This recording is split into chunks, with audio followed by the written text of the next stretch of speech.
Yeah. You're listening to Autodesk's Digital Builder Podcast, a show that inspires construction professionals to innovate and use technology to improve how they build our world. I'm Eric Thomas, and I've been working in construction for nearly a decade. And now I have the privilege to sit down with industry trailblazers to hear how they're solving construction's biggest challenges and redefining the future of the built environment. All right, welcome to another episode of Autodesk Digital Builder Podcast. I am your host, Eric Thomas. This week we have a bit of a special episode where recently I asked a number of our guests how we can protect our margins during such a moment of uncertainty in the construction industry. And so today we'll be recapping their answers and hopefully give you some strategies for how to protect your margins and, just stay resilient as this year continues moving forward. So without further ado, let's jump into the first guest. I think with contractors to protect their profit margins, one thing that we can do is reduce risks, and technology is a key part in enabling that. When you're talking about profit margins, especially with construction, it's really tight. When you think about how much risk we go for, we put in for, as a general contractor, about 5%, let's say in general, it's pretty absurd. You look at somewhere like Nike, they're making 70% profit on every shoe that they sell. So I think in order to protect that, we really have to think of what can we do as general contractors to one, limit our risks, avoid rework, all these things that might cost money and scope gaps. And a big thing is planning, a lot of planning. We were talking about prefabrication and that idea of eliminating all those costs, that contentious, this isn't working, whose fault is it? And being able to figure that out early so you don't have those cost issues. And then certainly looking at self-performing the work. You take a huge risk self-performing, but also allows you to be more competitive.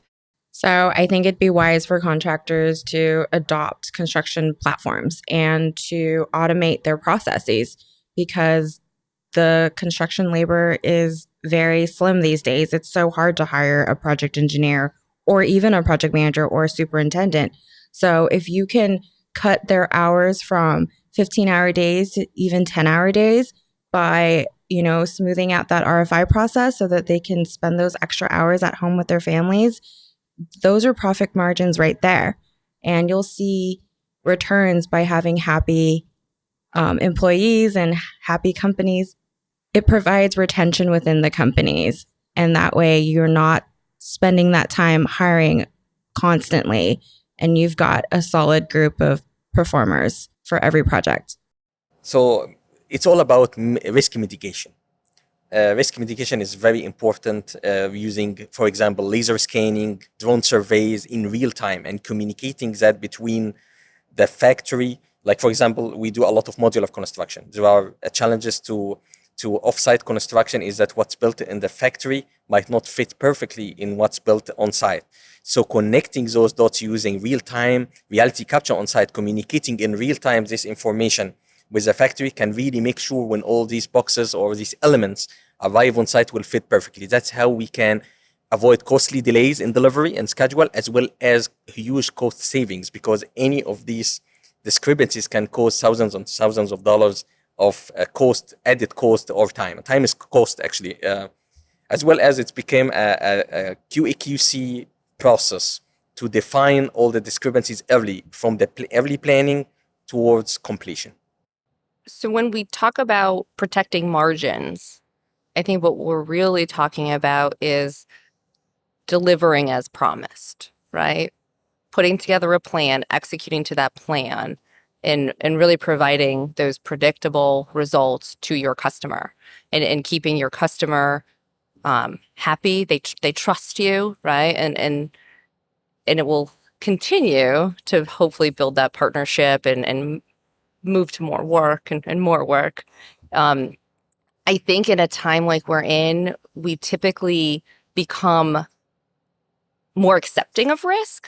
And so as a company, I'm assuming most companies have specific criteria to take on new work, right? There's markets that we really are confident and we're skilled at. We have a proven record there. And I think we need to stay disciplined in the work that we take on and not make decisions because we're nervous or we're trying to grow because we're concerned the market's changing. And I think if we just stay true to who we are, we really think through and not take on additional risk. We plan the job, we execute to that plan, and we really keep focus on that. I think we end up in a good place. And we all hear about, construction schedules are always delayed, which, tends to be true. And if that's the case, right? So how do we control that? And I think there's kind of two primary areas where you can really focus to mitigate that margin erosion risk as it relates to schedule, and that's schedule setup. So when you sign your GMP with your client, you have to have a realistic schedule set, or you're never going to hit it. And I think a lot of the work that's been done in the past has not been data informed. It's been based on, what are the client's needs? Can we meet those needs? And I think using comparative and historical data and generative tools, and I think the future is going to involve generative AI, the use of historical and comp data, actuals, schedule of actuals, to inform what that realistic schedule would look like. I think we have to start leveraging those tools prior to signing a GMP with a client, prior to, inking on your contract and committing to that, or else we're just setting ourselves up for failure, right? And so I think that's a really important piece of it. If you've never built, a tower in 24 months, you're probably not going to do it on this job.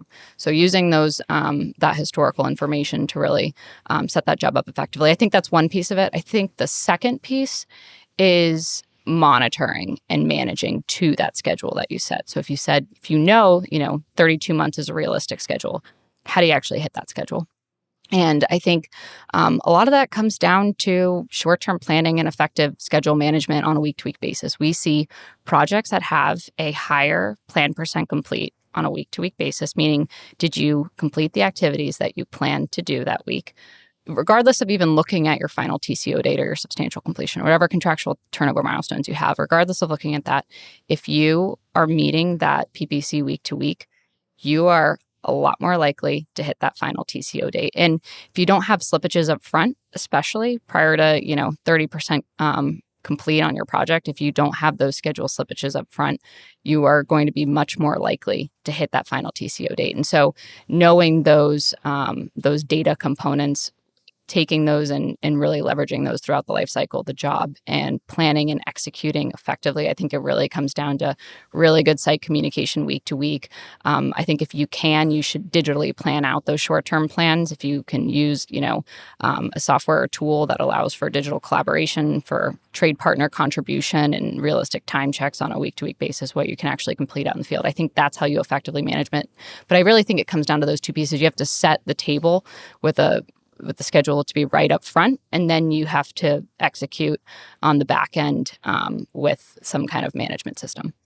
I think there's going to be a really big focus on pre-construction and planning. I think lately there's been a spotlight on cost implications in the field and how we can improve field mobility and efficiency. But the next iteration, in order to increase your profit margins, is to just get ahead of the curve with everything that you decide on and are aligned with all the stakeholders in the procurement, the pre-con phase, VDC departments. We should definitely see some more capital in those areas for GCs. But the positive note is that we've seen a big transformation in the last few years of GCs migrating towards BIM.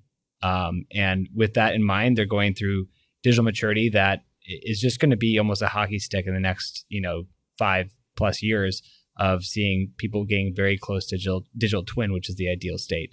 And once that happens, you're going to see margin expansion within any of these, companies. Diversity in product type is a big part of it. As we know, construction is very cyclical. It follows the markets, but various product types and various customers are different. So having that diversity is hugely important. Leveraging technology, we need to get more efficient. Do more with less. As a superintendent and long time in construction, I've seen a lot of ups and downs in the Bay Area. As one industry falls off, some other industry typically picks up. So I know those margins and my experience in my career has usually been with negotiated type of construction, not so much hard bid or public works type of construction.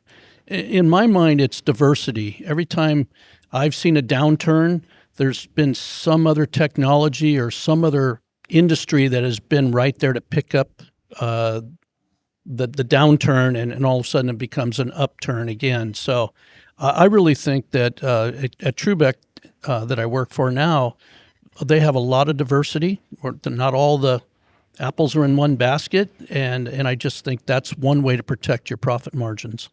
I think the customers and the general contractors out there that are celebrating and deploying innovation now are the ones that will be better suited to be agile and nimble as the markets continue to change.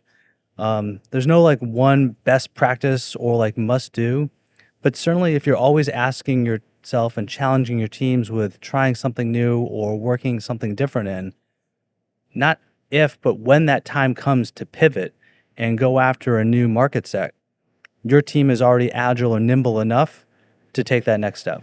The two most important things in capturing business for our industry is our reputation and price.